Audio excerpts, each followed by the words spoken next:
विनोद तावडेंवर भाजपकडून मोठी जबाबदारी सोपवण्यात आली। तावडेंची उत्तर प्रदेश विधानसभा प्रभारीपदी नियुक्ती करण्यात आलेली आहे। विनोद तावडे यांच्यावर भाजपने मोठी जबाबदारी सोपवलेली आहे। उत्तर प्रदेशचे विधानसभा प्रभारीपदी त्यांची नियुक्ती करण्यात आलेली आहे। खरं तर कालच भाजपच्या केंद्रीय कमिटीमध्येही काही बदल झाले, त्यातही विनोद तावडेंचं नाव होतं।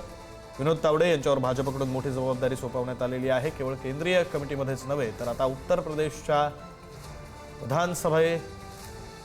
विधानसभा प्रभारीपदी सुद्धा त्यांची नियुक्ती करण्यात आलेली आहे। मोठी जबाबदारी विनोद तावडे यांच्यावर भाजपकडून सोपवण्यात आलेली आहे।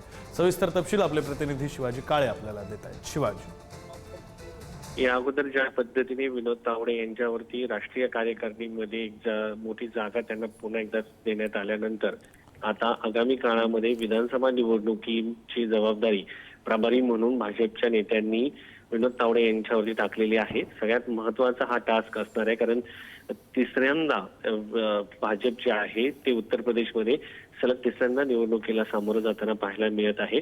आणि जे इतकी साधारण 10 वर्षानंतर जेव्हा निवडणुका होतात त्यावेळेस एक मोठी अँटी इन्कमसी असते। अशा परिस्थितीमध्ये उत्तर प्रदेशमध्ये निवडणुकांचं प्रभारीपद हे विनोद तावडे यांच्यासाठी एक मोठी परीक्षा असणार आहे।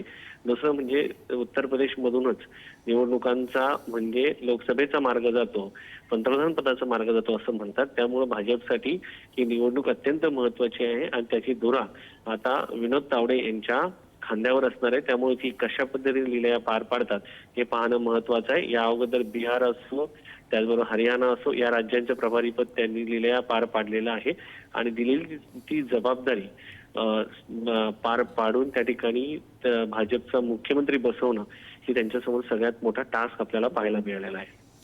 धन्यवाद शिवाजी दिलेल्या सविस्तर माहितीसाठी।